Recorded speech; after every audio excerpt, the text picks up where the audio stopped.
I'll pass them out too. Oh, that'd be great. Thanks.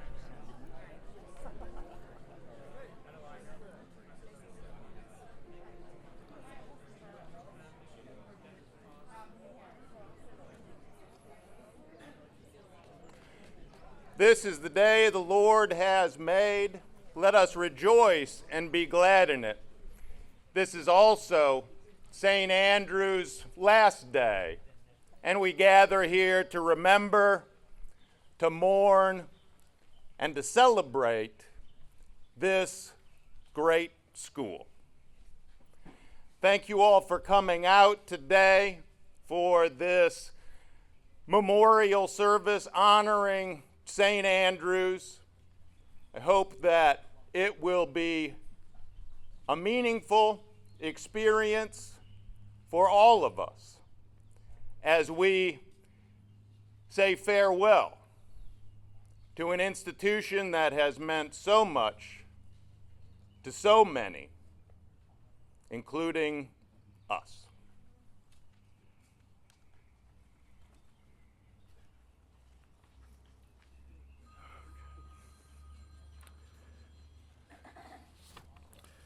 What happens when you get things at the last minute? Okay. I'm going to read it here. You get the bold lines. God is our refuge and our strength, a very present help in trouble. Therefore we will not fear, though the earth should change. Though the mountains shake in the heart of the earth, the sea, though its waters roar and foam, though the mountains tremble with its tumult. there is a river whose streams make glad the city of God, the holy habitation of the Most High. God is in the midst of her. She shall not be moved.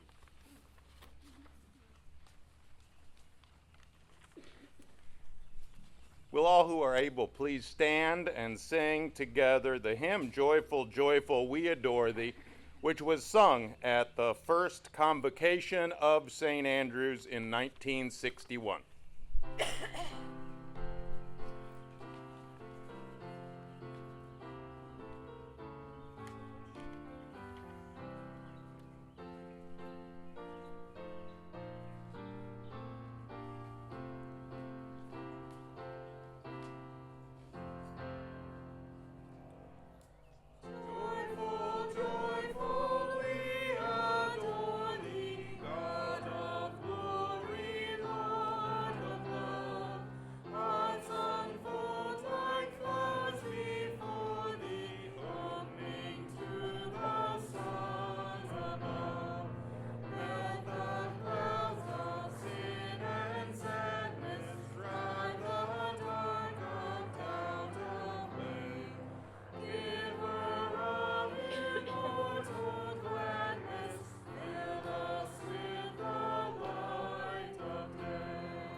Let us pray.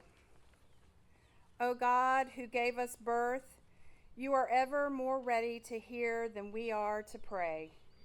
You know our needs before we ask, and you know our ignorance in asking. Show us now your grace as we mourn the loss of this beautiful place that we have loved and served and deepened on for so long. Speak to us once more your solemn message of life and of death. Help us to live as those who are prepared to die, and when our days are ended, enable us to die as those who go forth to live, so that whether we live or whether we die, we may belong to you now and forever. Amen. You may be seated.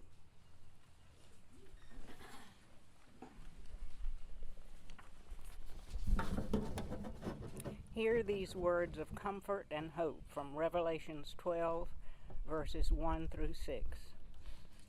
Then I saw a new heaven and a new earth, for the first heaven and the first earth had passed away, and the sea was no more.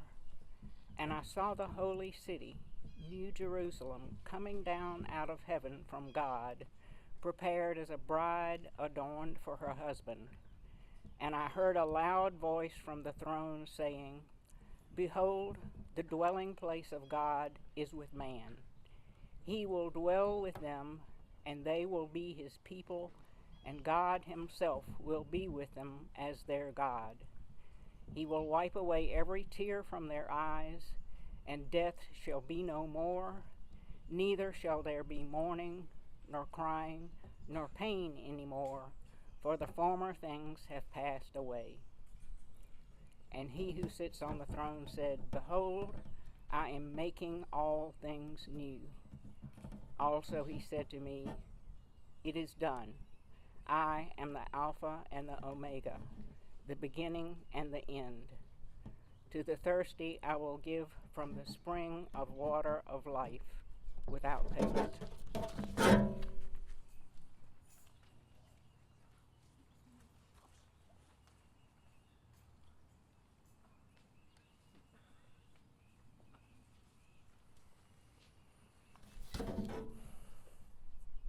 At the groundbreaking ceremony for this institution on April 15th, 1959, Hector McLean, the chairman of the Board of Trustees, said the words that are printed in your program.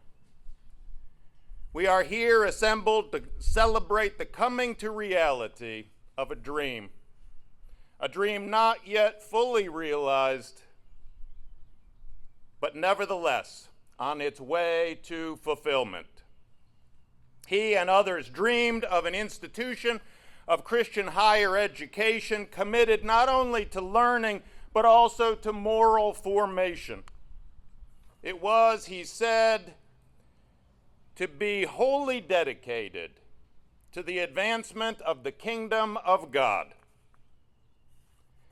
Reading through his comments, I was impressed by his vision and commitment, but I also wondered what he would think of what his dream had become over these many years.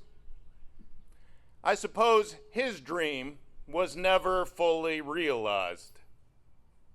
That is the way it is with dreams and visions. Once you share them with others and entrust them to God, they become something different, something greater than what you had originally imagined. And those dreams are the richest dreams and the most profound visions. I doubt he could have imagined how inclusive and diverse St. Andrews became over the years. I doubt he ever dreamed of some of the courses that were taught here, some of the sports that were played here, some of the people who enrolled here, or some of the professors who taught here. I hope he would be proud and impressed of what St. Andrews had become. But it doesn't really matter, because it wasn't his dream anymore. It belonged to all the people over the years and the generations who committed themselves to this place and contributed to the dream that is St. Andrews. A couple of days ago, I ran into Dr. Niesel in the Lowe's parking lot. We were both picking up yet more boxes to pack up yet more books. We talked a little bit about St. Andrews and our students, particularly how mature, thoughtful, and caring they were when they heard the news about the college's closing. In fact, everyone, it seems, was thinking about someone other than themselves on that sad day. Students were thinking about faculty and staff and coaches. And faculty, staff, and coaches were thinking about the students. It was, strangely enough, a marvelous day of being what St. Andrews is at its best, and always has been. A community of mutual care and commitment, of mutual learning and support. It seemed to me that Mr. McLean's dream was realized right there, a college wholly dedicated to the advancement of God's kingdom. That moment and so many others like it, lo, these many years, embodied the dream that was and is St. Andrews. Certainly, St. Andrews changed over the many years of its existence.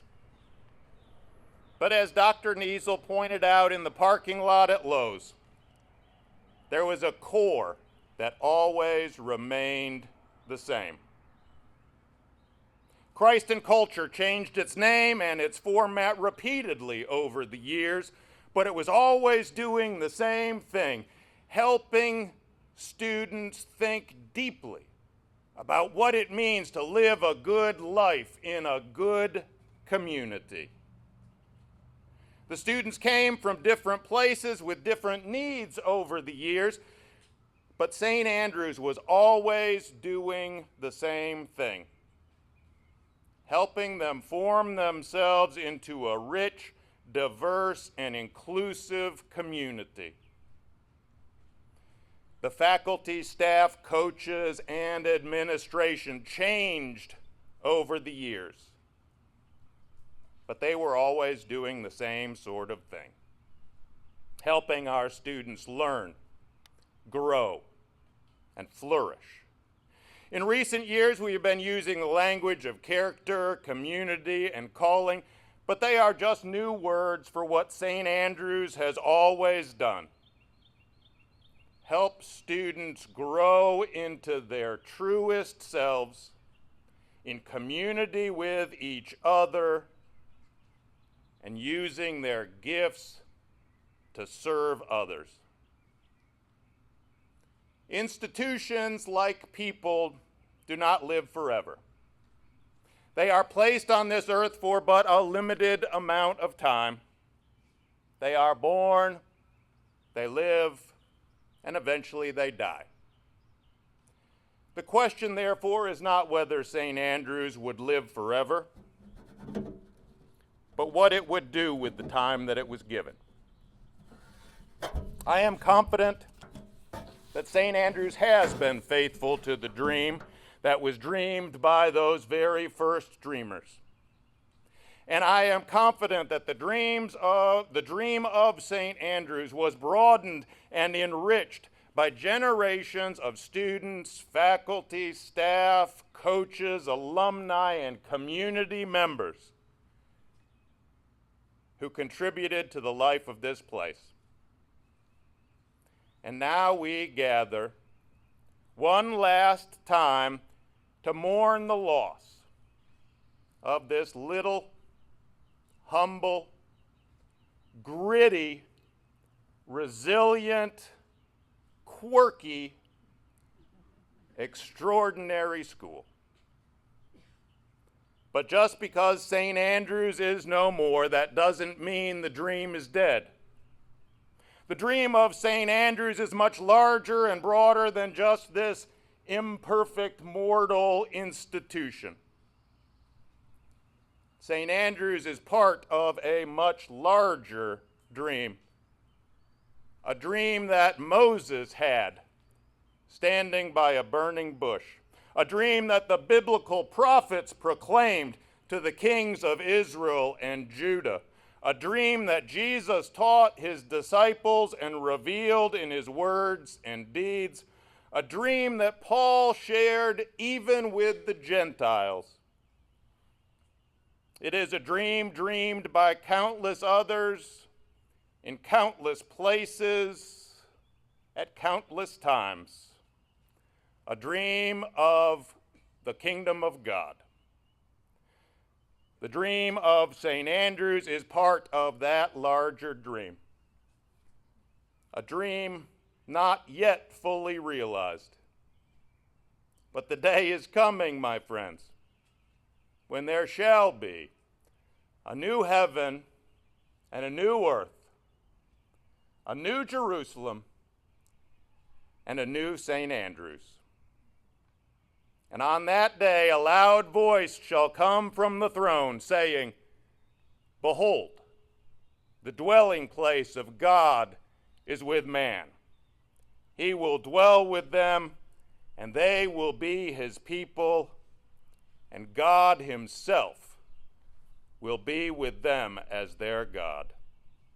And then, and only then, shall the dream of St. Andrews be fully realized. Amen.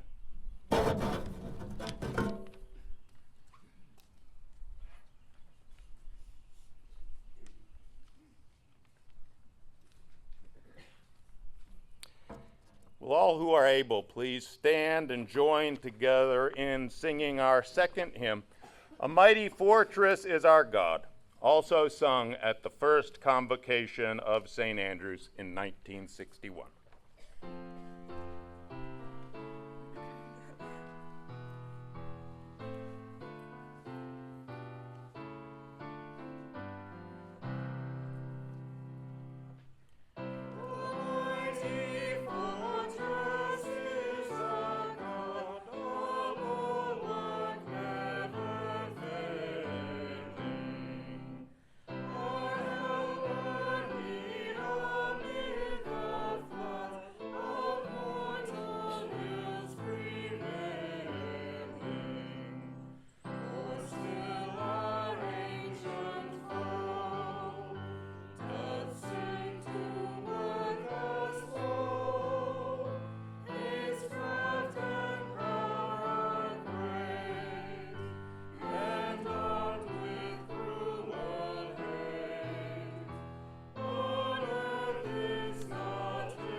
So this kind of a service, I think clergy, academicians,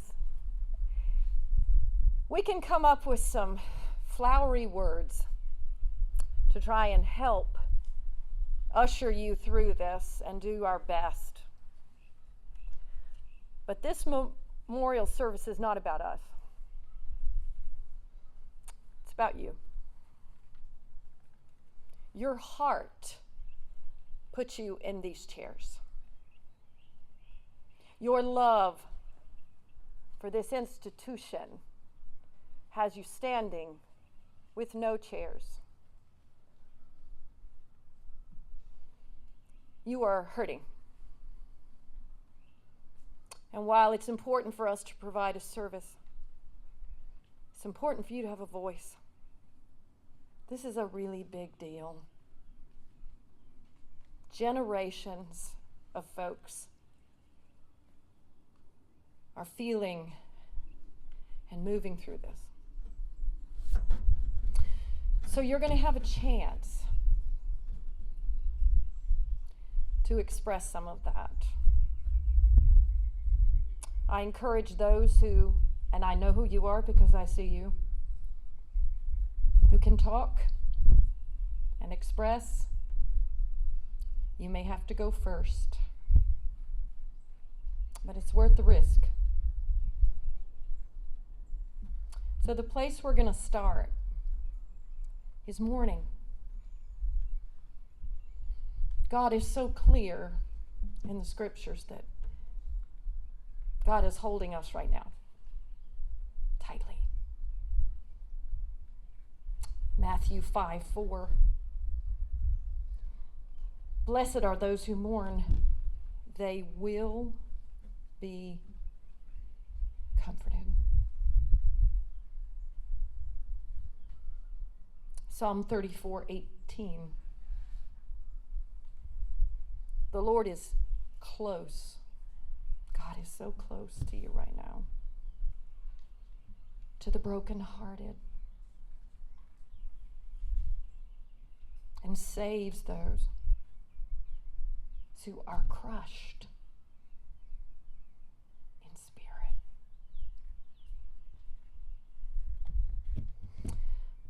I'd like to ask anyone, and somebody's got to go first, to share a memory that you have. Not a memory, excuse me.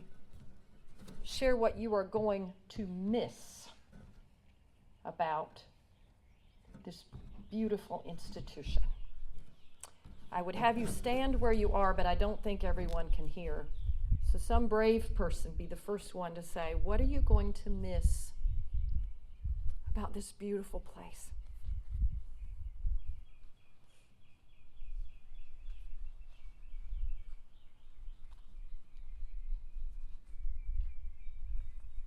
Come right here, sir. Sorry. I just don't think everyone can hear if he doesn't come up here. I don't have a blackboard, so it doesn't count in front of the class.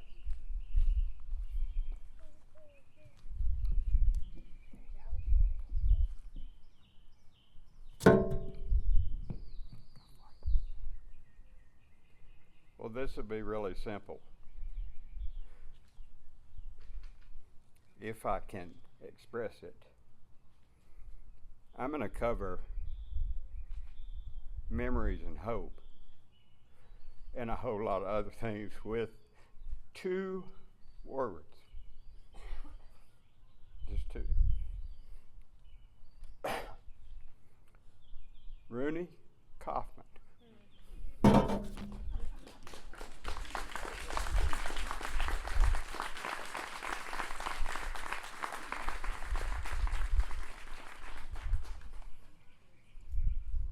Somebody else, what are you going to miss about St. Andrews?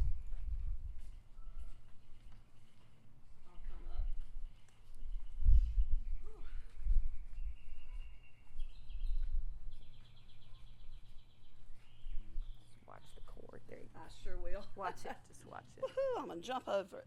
There you go. I'm Carrie Medlock. I'm the class of 1991. My biggest memory and love of St. Andrews is the sense of diversity and acceptance amongst all, and that sense of togetherness. And seeing everybody here, I know you all have special memories as well, but I also miss being able to see my father here, Dr. George Melton, and he loved where he was in the LA building and being able to see everyone when they would pass by his office.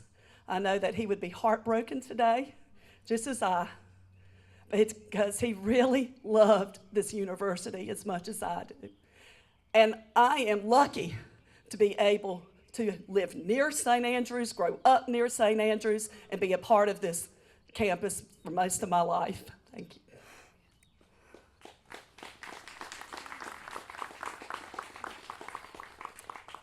I think the direction we're going in is perfect. We're just going to handle all 3. What do you miss about St. Andrews? What are your favorite memories? And what's your hope for the future? Just answer any of it from your hearts.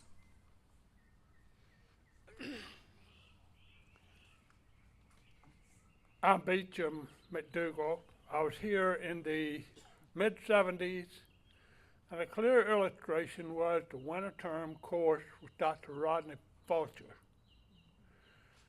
We took trips, and we went one January up to the Renolda House in Winston-Salem, and we went through looking at all of the different pictures and everything and discussing each one, particularly by people from the Hudson River School.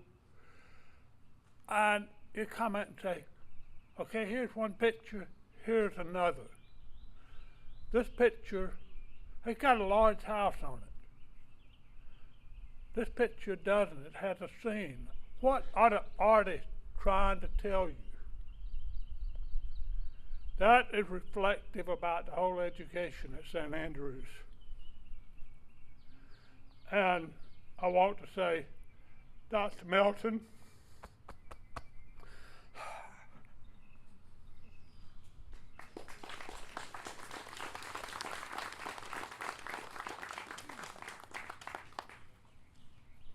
I'm Brenda Gilbert. I was not a student here, but for over 40 years I participated in many of the theater and music productions here.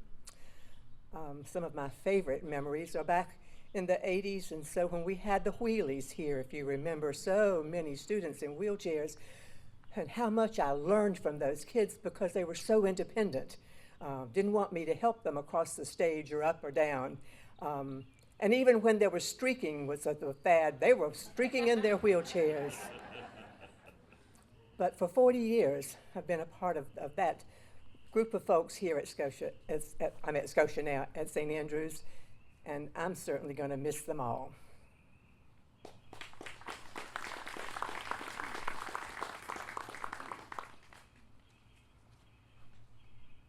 I'm Daryl Bishop, class of 1988.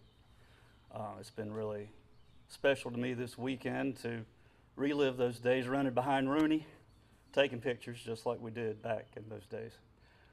For me, I think one of the things about St. Andrews is that it has simultaneously a sense of intensity and tranquility all at once. I will miss the sense of community and the opportunity to build new memories here. Thank you.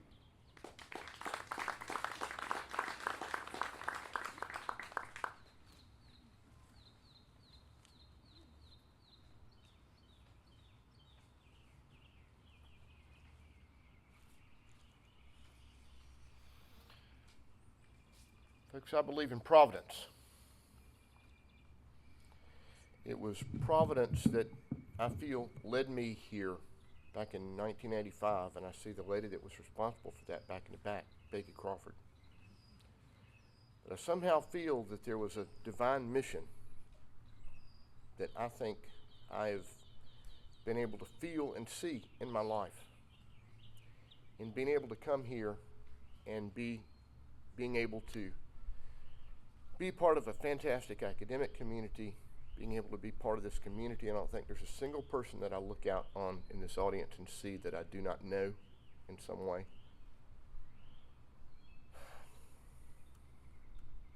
That idea of providence has been very comforting to me in the past few days. I was out of town last Saturday evening, had to devote some family time, and I walked by a barbecue truck. Those of you who know me, you're going to know how that's like a magnet. But on the side of that barbecue truck was one of the verses from Mark. And you might know what's the most popular or the most prominent words within the scriptures. I am always with you. I will be there for you. You know, a lot of us are thinking about the uncertainties, things like that. But we've all been truly blessed. I tell that to so many people. We've all been so truly blessed to have been part of this institution, to be able to take from it, but also to be able to give back to it and in this community. There's a lot of questions now, you know. What is the next chapter? I've had things that I've questioned in my life in the past couple of years. Why? Somehow there's a mission. Somehow there's a guiding hand. And there will be a guiding hand for all of us. I firmly believe that because I believe my life exemplifies that. And that has been because of my connection to this place and to all of you people. And I knew that my words could speak for many, many who are not here. And the connections that we have and the connections that we feel to this place and this community. So God's hand's at work. We may not understand it right now. We may be hurting because of it. But it's still there. I've seen it. And I hope all you see it as well.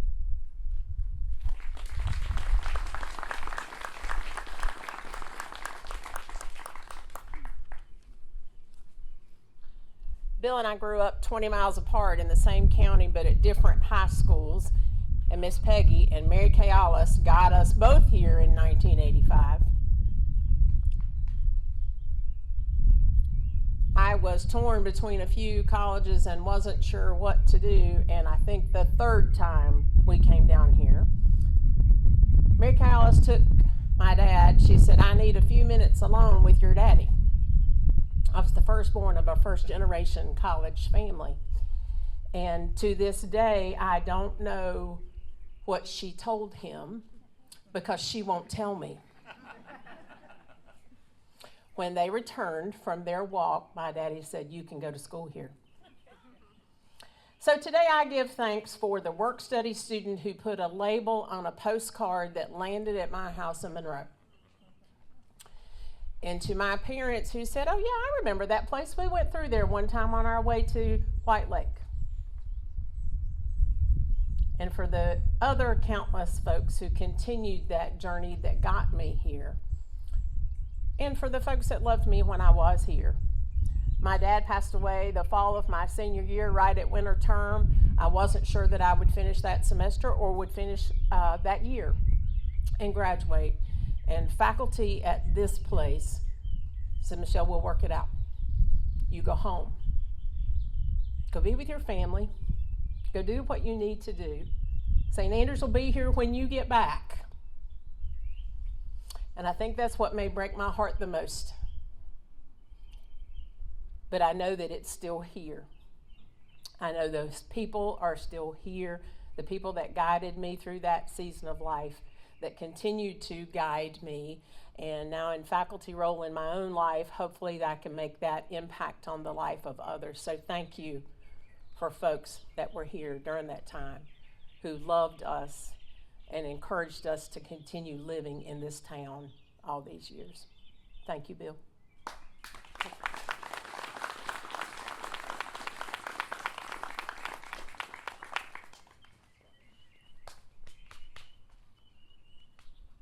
Catalina Audalina, class of 2007.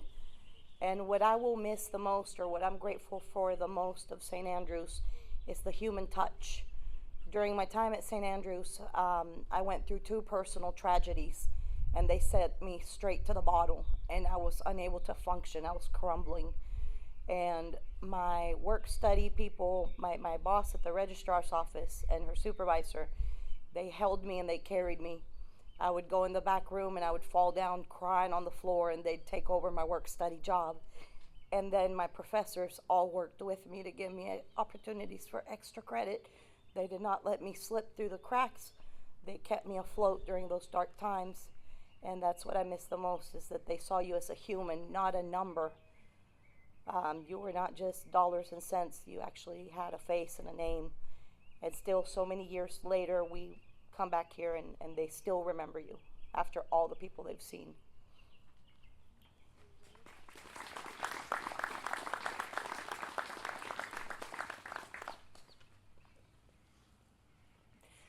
Hi, my name's Martha, class of 06. Sorry, at some point I became a crier.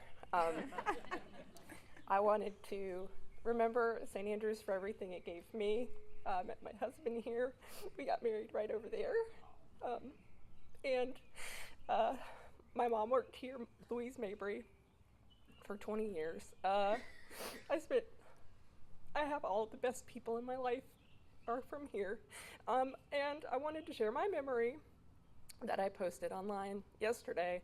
I was in Howard Reichner's Sage class, and the first day of class, everybody was walking in, and there was a desk put in the doorway, and every single person in that class edged around that desk and went and sat down. And Howard said, "Hey, why didn't anybody move the desk?" Everybody came in that doorway, not one person moved that desk. And he said it's a small thing to do to make your path easier and to make the path of everyone behind you easier. And it is a lesson that I carry with me. And I am sad that we will miss this place, but I think the worst part is that we know that future generations of people will not get to have what we had. And that's the saddest part to me, is we don't get to share this with anyone else. And I'm really glad to see everybody here. And I'm glad that we all have that to share together. But just remember what Howard said and do your best to make the path easier for those who are coming behind you.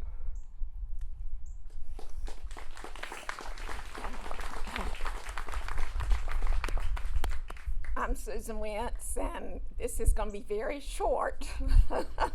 I spent about 30 years here, and there's just too many memories to talk about.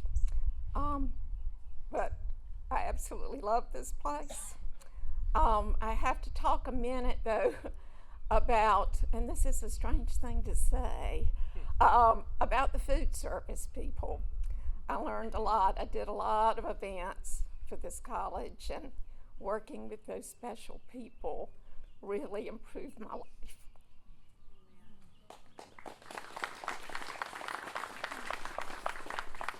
I am Charles Wentz, and we're together.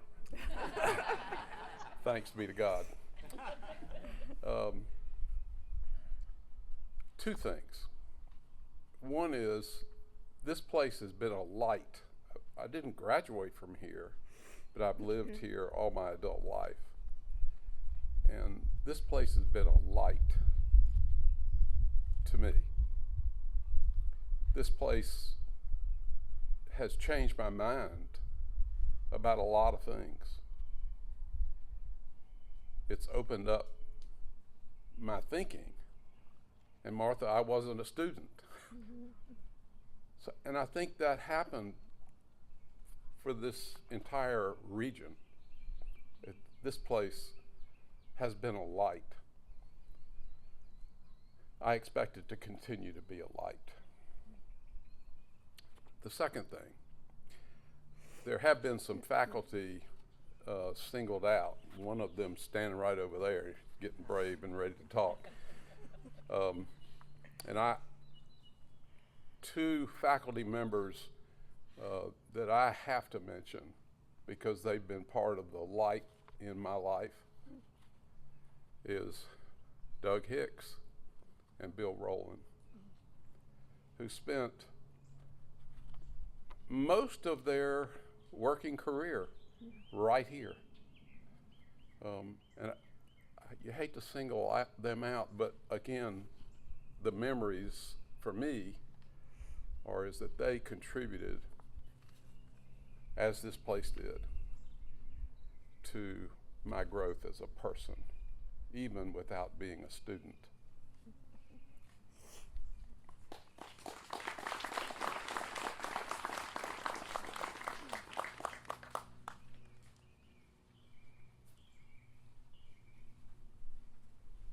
I'm Larry Schultz, losing my voice already.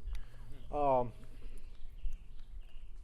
was on the faculty here for 45 years in the political science department. That's how I identified myself to folks when they asked what I was doing here. But what I really wanted to say was I was a person who taught students and learned with students. It didn't matter really what I was teaching, because whether it was classroom or beyond the classroom, I was still teaching and learning at this place. There's one story that I have to share with you about a student, and I think it illustrates what I miss and the promise of this place and the hope of this place. I had a student who was born without arms. He sat in a wheelchair under extra padding. His feet were turned backwards. He wrote his work with his toes. He was very adept at it, I might add. And on this occasion, I was teaching a course, and I had invited the students over to my house. And in those days, students actually showed up. They actually came to your house. Nowadays, they give all kinds of excuses, and you wind up eating with yourself. But in those days, they actually came, and there were about 7 or 8 of us, and we were getting ready to eat dinner. They were actually preparing some of the food because of the course in Asian affairs. And this student arrived in the van, and one of the students in the group went out to help get him in. In fact, it was his favorite friend. And he brought him in under his arm. Just carried him in. And he announced when he got to the kitchen table that he brought dinner for the group. Now, in a lot of circles, that would have brought gasps, but not at St. Andrews. We all joined in, including him, in a hearty laugh, and then he added under his breath, "I'm going to kill you, but I don't have anything to do it with." But that illustrates, I think, that St. Andrews is a very, very special place, and you cannot be changed like we are unless you have attended or been a part of St. Andrews, and that kind of experience just means a lot to me, and it's something I will always treasure. Thank you.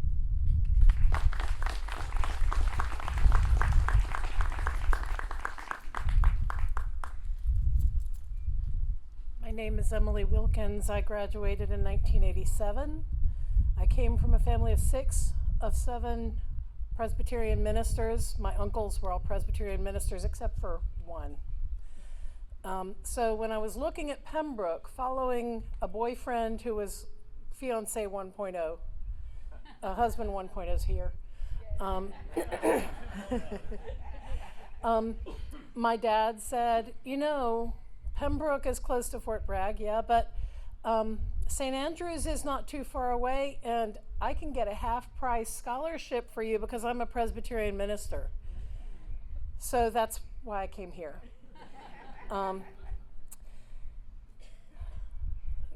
Memorable times for me were going to Belize and swimming with the fishes and measuring.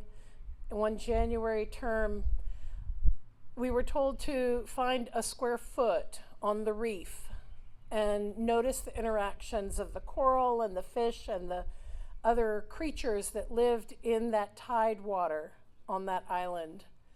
And I couldn't limit myself to 1 square foot because I grew up in Switzerland and I don't have a concept of a square foot. So I did a square meter, which is a whole lot bigger, but had a great time swimming that January term, came back with the best tan I've ever had.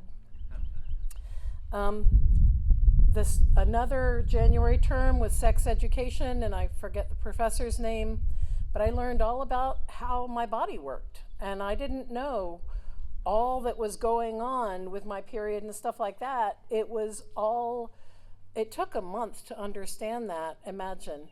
But that was the kind of course that was offered here.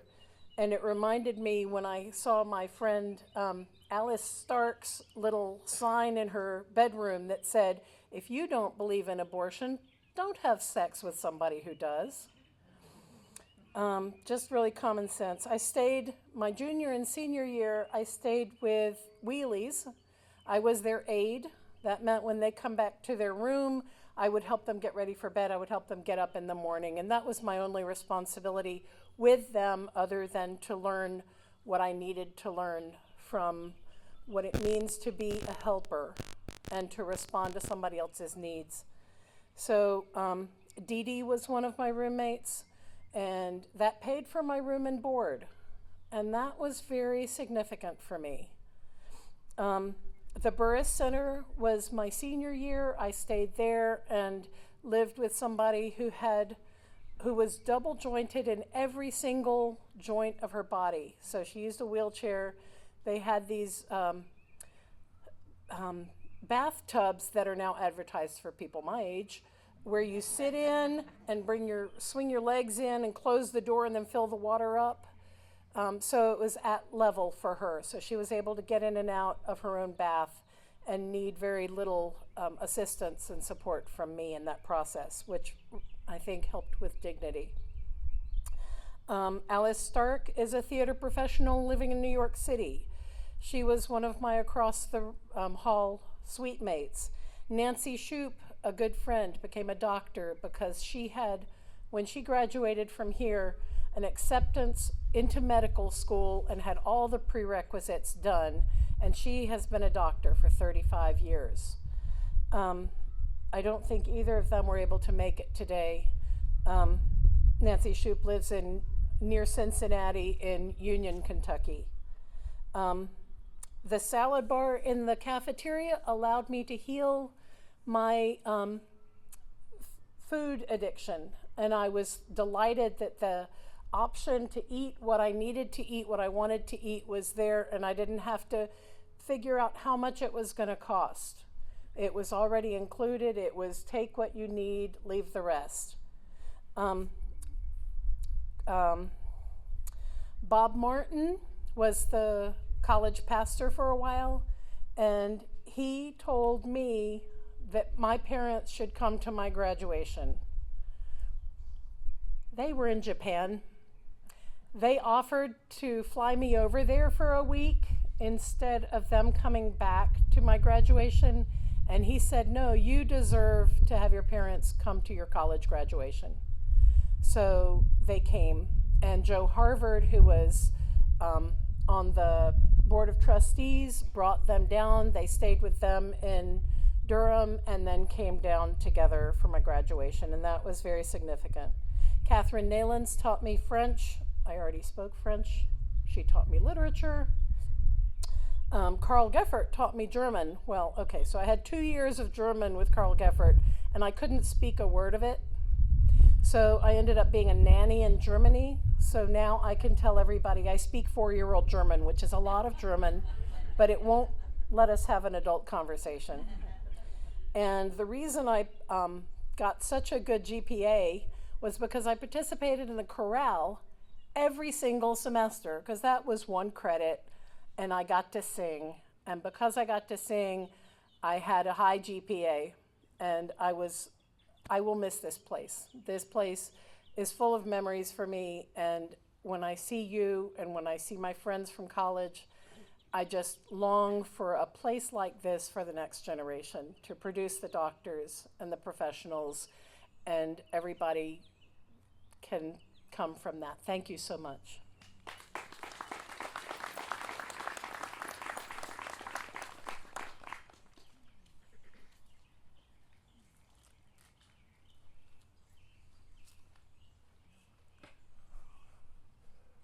I don't know where to start. I will miss the activities at St. Andrews. I will miss the faculty at St. Andrews.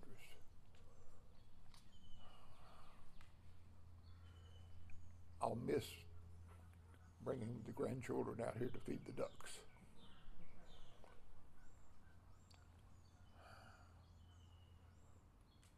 Fondest memories, I met my wife here 53 years ago. Orange dorm,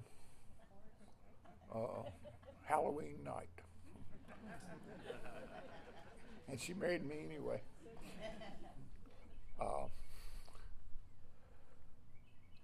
St. Andrews is a special place.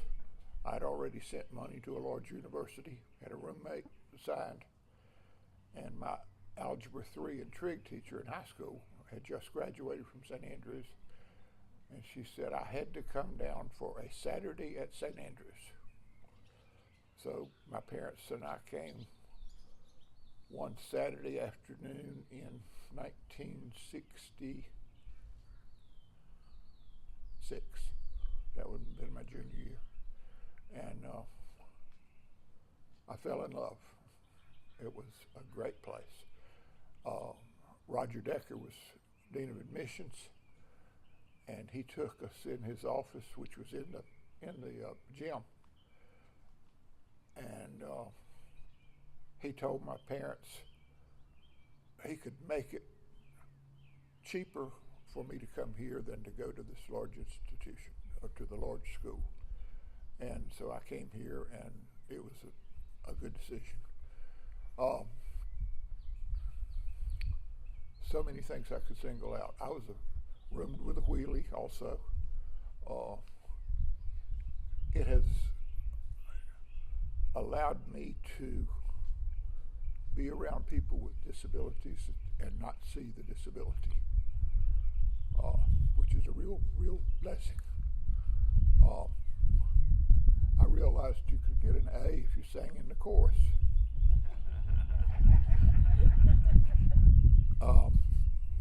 Had to go to mandatory chapel on Wednesday morning, and said if I got to go anyway, I'll just sing. And if you didn't miss a day, you got an A.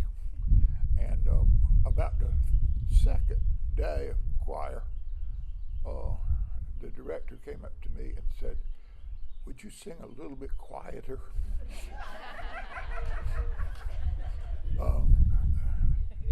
I made a joyful noise, but what I did was not singing.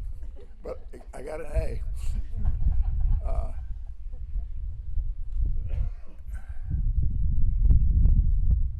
I guess the thing I'd like to leave you with is that until the last alum dies, there will always be a St. Andrews. St. Andrews is the people. We were taught to look out for other people, try to make things better for everyone else. And I don't know how that was taught. I don't know. But if you live through it,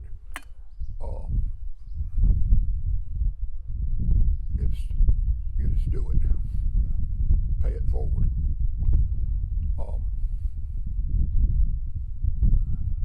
Thank you for St. Andrews.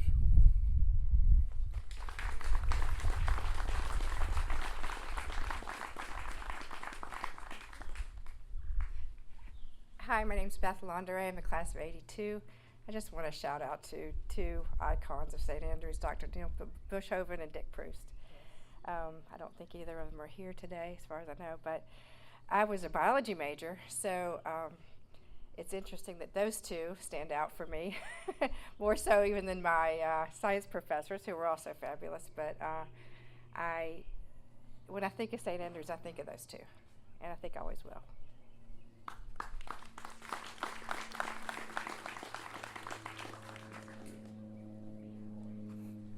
My name is Shannon Miller Ward.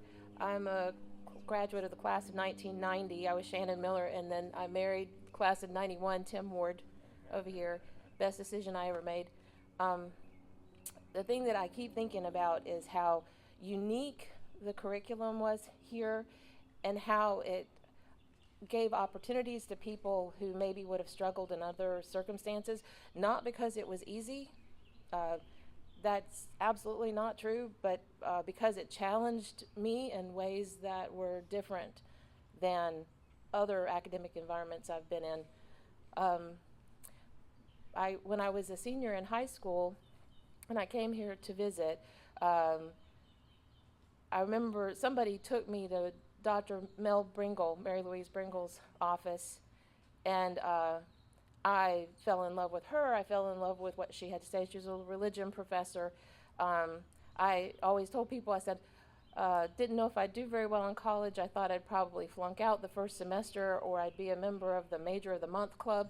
But I signed up to be a religion major and never looked back. But before I came here, I was concerned about being able to afford it, needing scholarship money, and I didn't have fantastic grades in high school. I had a really high SAT score. And Maggie Abrams was in the admissions department, and she called me and she said, so have you decided where you're going to go to school yet, or do you want to come to St. Andrews? And I said, well, I would like to, but it's going to be cheaper for me to go to UNCC, and I can drive to school. And she said, well, if you really want to go to St. Andrews, can I call you back in 30 minutes? And I said, sure. Well, there's not anything you can do. It's too expensive. And she called me back in 30 minutes, and she had lined up a dozen little scholarships that made it so it was less expensive for me to come here. And I said, why did you do that for me? You know, I'm not, a straight A student or anything. Why are you working so hard to get me to St. Andrews? And she said, it has been my experience that students that maybe don't excel in a high school environment do really, really well at St. Andrews. And she said, you have a high SAT score. I think you have the ability. And I don't know that I would have done nearly as well if I'd gone anywhere else. And I loved it here, and I learned to love learning. I didn't like school before I came here, and I got here, and I remember feeling like I was floating, walking back to the other side of campus after classes that I had here that just made me think and opened my mind and made me excited about things.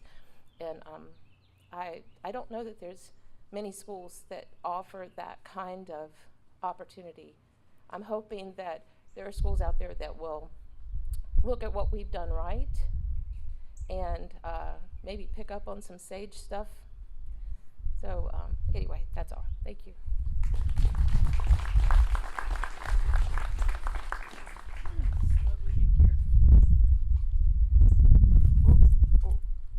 Good morning. I am from the first class to go here for 4 years and graduate.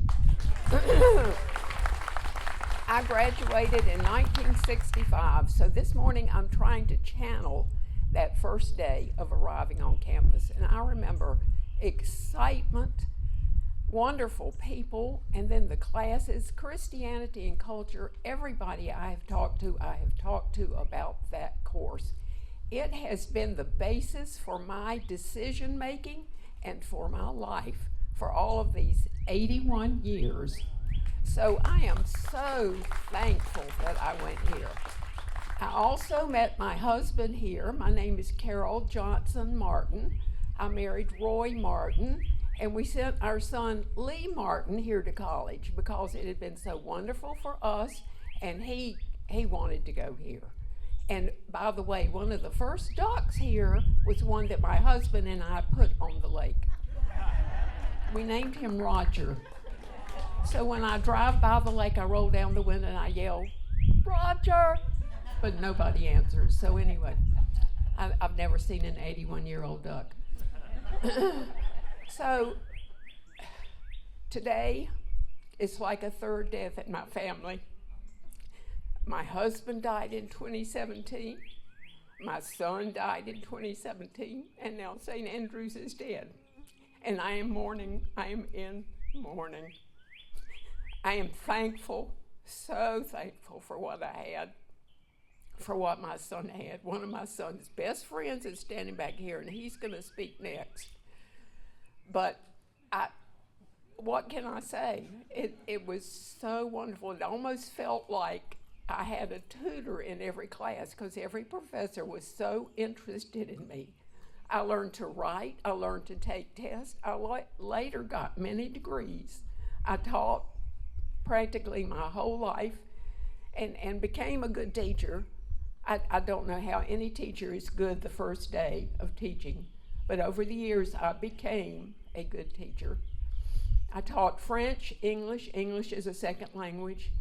I taught students from all over the world. That was a blessing to me as well. And so anybody who's here has ever worked at St. Andrews, those of you who went here you know what I'm saying.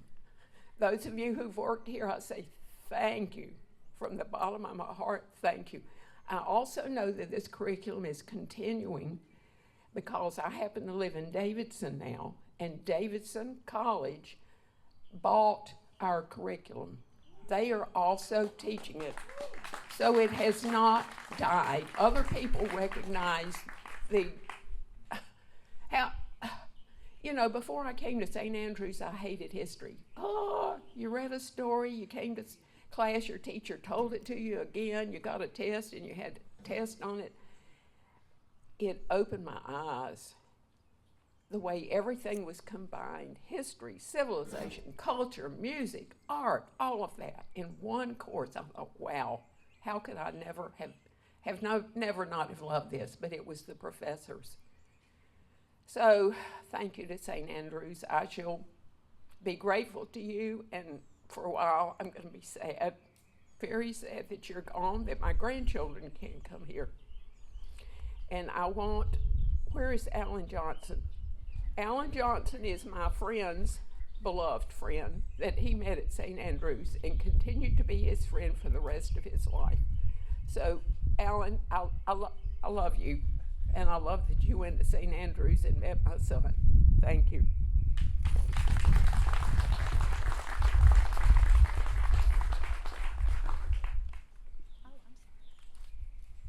I guess if one of your best friend's mom tells you have to say something, you have to say something. Love you too, Carol. It did remind me of an occasion that I'm Alan Johnson, class of '92. Reminds me of an occasion where the campus woke up one morning and there were blue duck feet painted all over campus. Those were here in the late 80s, early 90s. Do y'all remember the blue duck feet that were everywhere? They were painted, when I say everywhere, they were in the Belk Center, they were across the Causewalk, they were in all the buildings, everywhere. Unfortunately, the duck feet led back to her son's room. So him and a friend had painted blue duck feet all over campus. Some of them I think you can still see if you look on the Causewalk. They're under some of where they had to paint over them. They had to spend their whole rest of the time painting over the blue duck feet. But when I was thinking, I don't really know what I want to say, but I do want to say that, I guess I do know what I want to say. When I arrived here in 1988, the first thing I thought about St. Andrews was, this is the weirdest place I've ever been in my entire life. I remember going over to Granville the first night I was here and was like, these are the weirdest people I've ever seen in my entire life, and they're doing very weird things that I'm not sure is okay or not. But I guess it was okay. And then it didn't stop there. I remember coming to class and going, these are the weirdest professors I think you could ever have. She mentioned Dick Proust and Neil Bushhoven. They were strange people. Dr. Alexander was a strange person. Dr. McCracken in science was a strange person. W.D. White, strange person. Ron Bay, strange person. Y'all can probably think of other strange people that taught here as well. But I loved it. I loved the classes, and I ended up finding out that it was okay to be weird. And I think that's the special gift that St. Andrews has given the world, is there's a bunch of weird people showing up in interesting places doing weird things. And I think that's awesome, and that's a great legacy for this university to have. I know other universities probably say, their place is the most special, we love this place, it's the most awesome. They're all wrong. St. Andrews is a very special place. It's our special place, so I'll miss it. Thank you.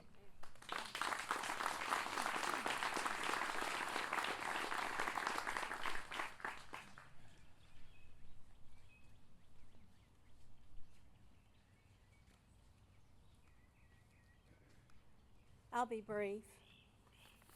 For 46 years, my name has been Susan Williams.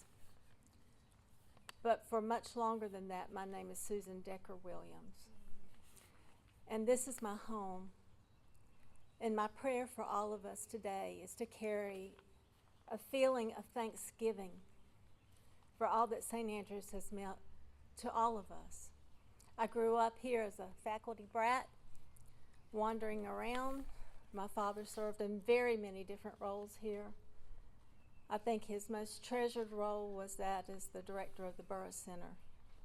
I grew up with a life full of diversity and appreciation for all humans, and I'm so grateful for that. I'm class of '79. The Smith men were my guys, Dr. O.E. and Dr. Alvin. After I was married, my husband returned to school here, and thanks God to Mel Bringle and Carl Walters, inspired him to become a Presbyterian minister. and I'm thankful for the life we have had for over 30 years in the ministry. I'm especially grateful and I rejoice that we have this time together and to show appreciation and thankfulness for the quality of people who have chosen to work here, go to school here, be committed to this institution and to this hope for what it will continue to mean. Thank you.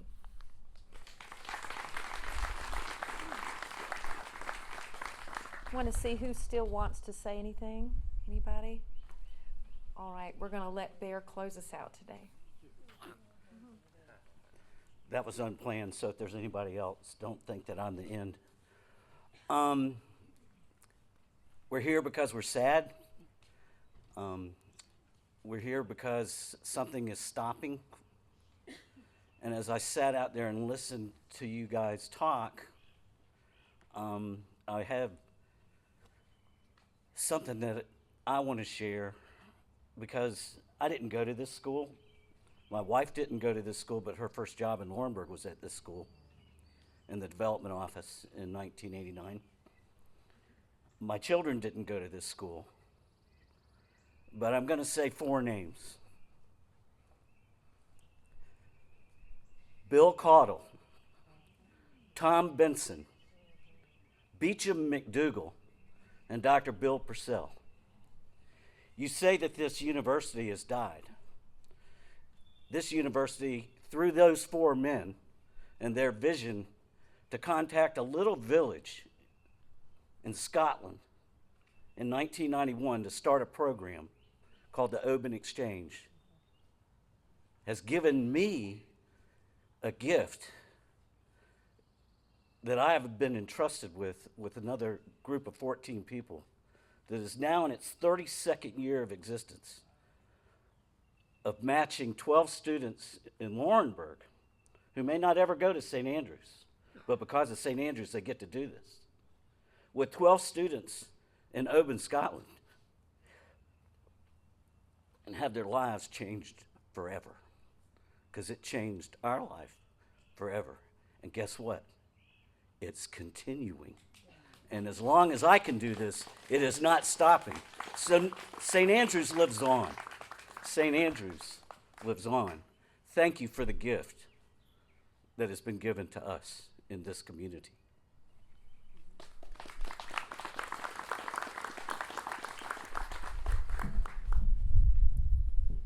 All right, go ahead. Good morning, everybody. My name is Matt Walker. I was class of 2013. One thing I'm going to miss the most about St. Andrews is the opportunity that this place brings, not only to St. Andrews, but to the faculty and staff and all the students that have been out here. The relationships that has been built here, I mean, it's just, it goes deep down to the heart. It's a special place, special people.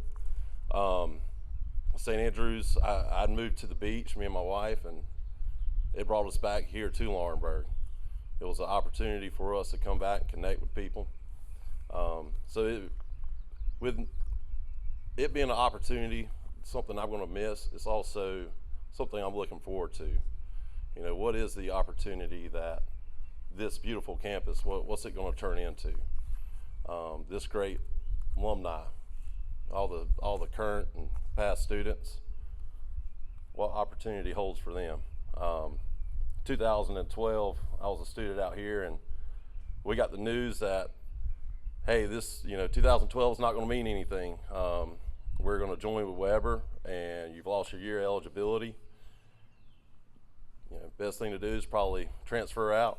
And I sat there and I thought about it for a while, and I'll never forget, I was in my dorm room in Winston, and these 2 old hippie guys, they came stumbling in. It was alumni weekend, and they sat down on my futon. Never met the guys before, but they walked in like it was their room, and we sat there and we talked for hours, and they told me all these old stories and the great times about St. Andrews, and they invited me over to Orange. We went to Orange. Orange was full of alumni, kind of doing the same thing, everybody bouncing around room to room. And that night, I decided right then and there, hey, I'm not going to transfer. I want to be a St. Andrews alumni. This is where my heart is. This is where I want to be. I love St. Andrews, love Laurinburg. And it gave me a lot of opportunities in life. I finished the 2013 year business administration with Corinne Nicholson. I don't know if any of y'all ever took Corinne Nicholson class. That's a tough class. I work with Farm Bureau. I tell Farm Bureau, hey, if you ever find anyone that graduated from St. Andrews and had Corinne Nicholson, you hire them, because if they can pass her class, they can do anything in life. But that's the kind of things I'm going to miss. I mean, the opportunities that Corinne, like I said, the staff, everyone here has given us. I'm very thankful for St. Andrews and for that. This is where I met my wife. We got engaged underneath the bell tower. And it really hit me last night. I was talking to her and I said, St. Andrews would have closed a year before, we wouldn't have our two beautiful daughters, because I wouldn't have never met you. So I'm very thankful that, we had great leadership like Jeff and Malik. They kept the doors open a little bit longer than they should have. And I'm glad they did that, because maybe it gave two students an opportunity to meet their future wife. So, thank you all, and hey, we will always be forever a Knight. This place will never die. It'll be in our hearts, and I thank y'all. Like I said, this place is very special to me and my family. But that's all I got. Thank you.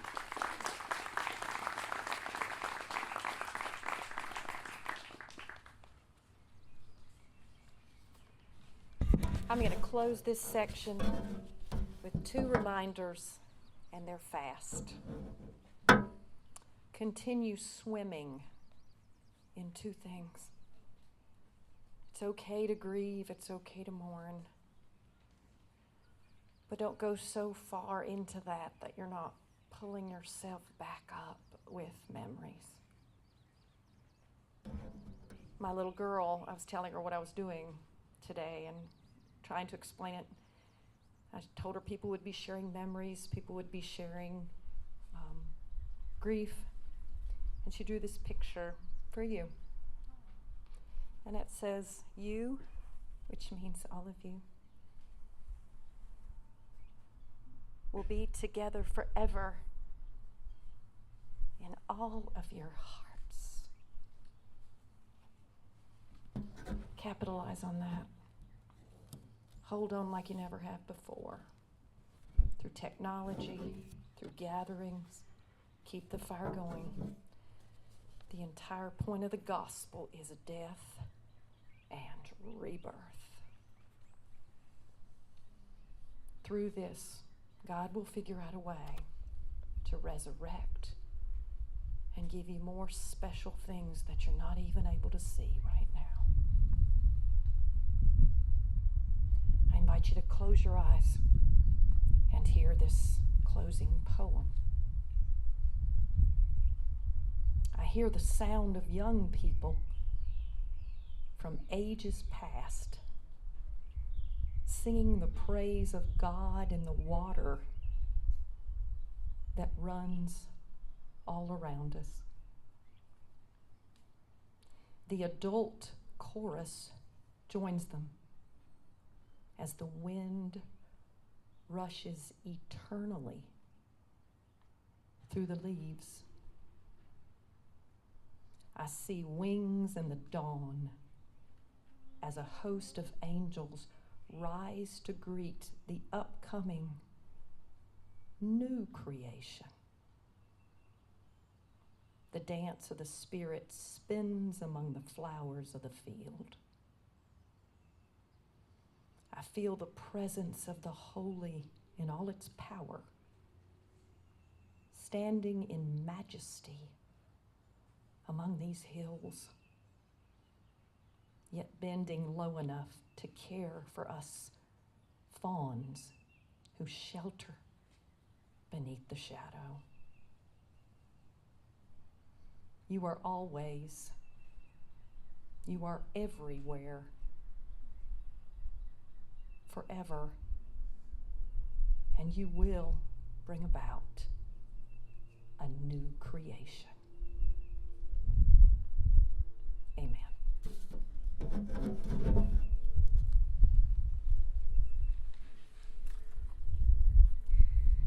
I'm so thankful for so many heartfelt memories that have been shared today. And there are so many more that are here, that are all around this country, this world, that will continue to be shared. For while the institution closes today, the impact that St. Andrews has had on this world does not end today. Through lives changed that touch others, through inspiration that we have heard today, through the ways that we can love and care for one another. But sadly, we do have to say goodbye today. And as a community here of friends, I ask you if you are able to stand and join with me in this prayer of thanksgiving and committal. I will read the part in regular print if you will join me in the part in bold.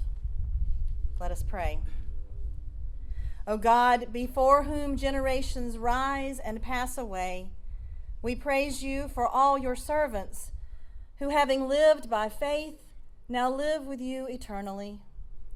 Especially today, we thank you for St. Andrews University, which, having lived and served for its appointed time, now rests from its labors and enters your eternal kingdom. We thank you for the beauty of this place and for those who sacrificed so much for its sake. We thank you for all the lives that were changed here and all the eyes that were opened here. We thank you for all the relationships that were formed here and all the love that was embodied here. As we commit this place to your eternal kingdom, help us to carry the spirit of St. Andrews with us. May its mission continue through us and all those touched by this special place. Ashes to ashes, dust to dust, blessed are those who die in the Lord.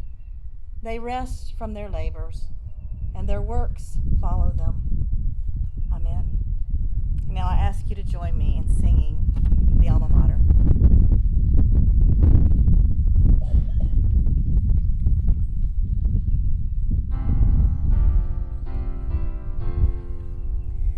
Hail to thee, our alma mater, for thy banner reigning o'er us.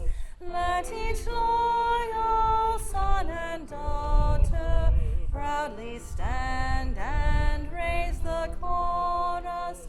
From all Scotia's lofty lands to Carolina's gentle plain, now thy noble name, St. Andrews, ever glorious shall remain. Hail, oh, hail to thee, St. Andrews, may thy courage be unbending, guided by God's mighty hand, whose loving mercy knows no ending. With thy psalteries before us, cross of white and field of blue, we proclaim thy faith victorious and thy vision ever true.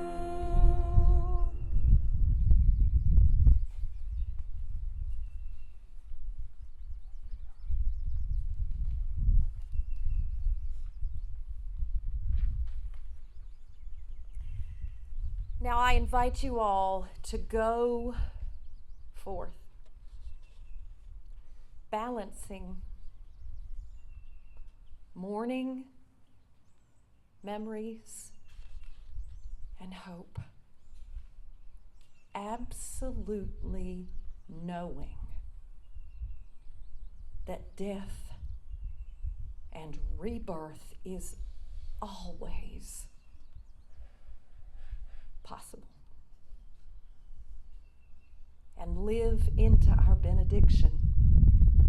2 Corinthians 5:17.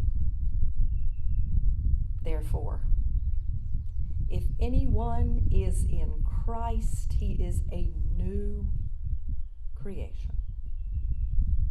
old things have passed away, but behold, all things can become